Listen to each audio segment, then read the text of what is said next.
Your branding might suck.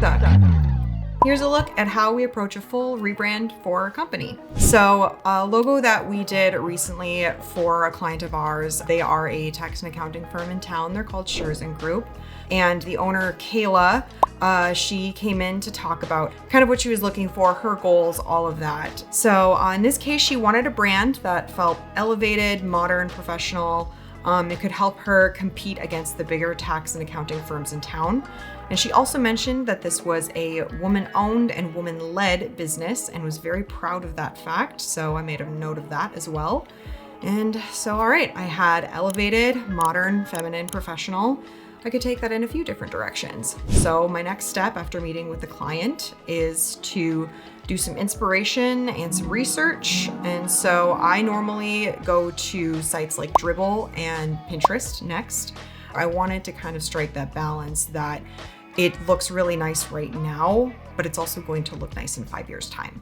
My next step after that is to kind of sketch it out on paper and play around with some ideas on screen.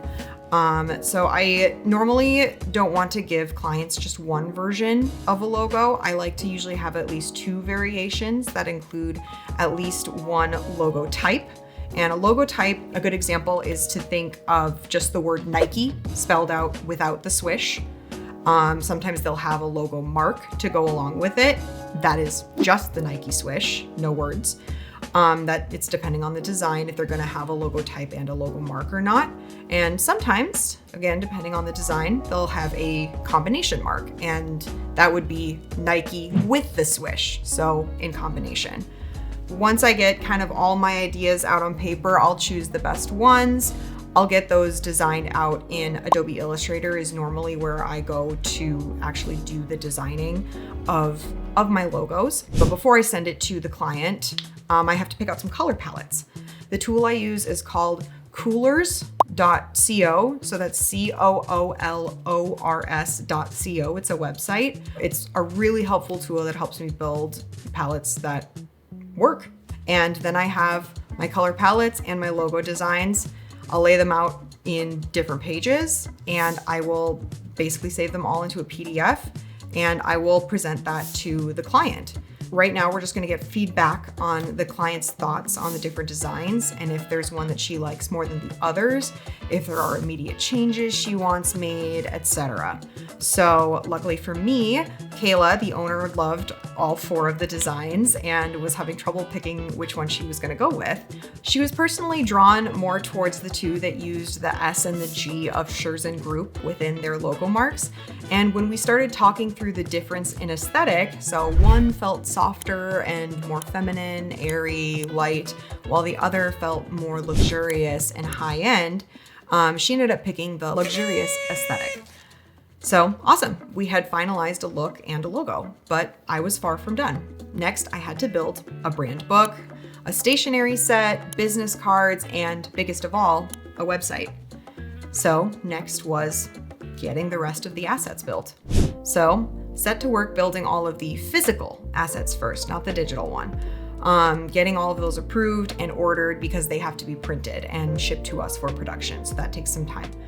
So since she chose the luxurious design, this one has a mimicked gold foil effect on it. So we had a conversation about there was going to be some elevated costs about mimicking a gold foil. Mimicking it involves what's called a spot UV print job.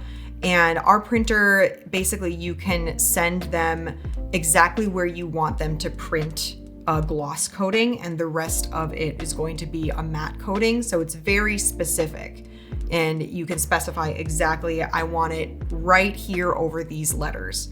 And so you can put, a gold gradient and then have the gloss over it. So it looks like gold foil. It's not the real deal, but it is more cost effective. So then after all of the physical assets were done, approved, ordered, and sent off to print, then we had the website to deal with. And so we build everything on WordPress, and we use the Elementor plugin to help us kind of beef up the design a little bit. And since this was a company rebrand, there wasn't much of a previous website to take from.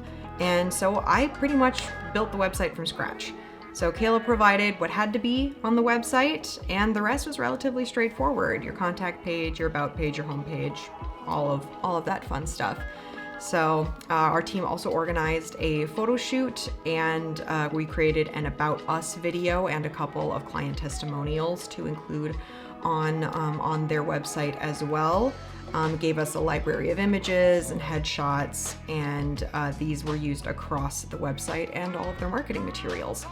So after all of that, we got a lot of great new content for our client to work with, and Kayla still loves this rebrand, even though it's been a little bit since it rolled out. She loved that we nailed every piece of what they were looking for, and she says that her clients have taken notice of her company because her branding it stands out from other tax and accounting firms in town.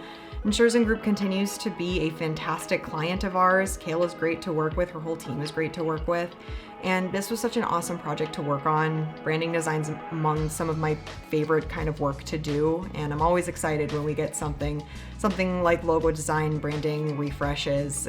I get so excited when I get to work on stuff like this. Thanks for watching, and if you're in the market for a rebrand, keep us in mind. We can help you design a hit.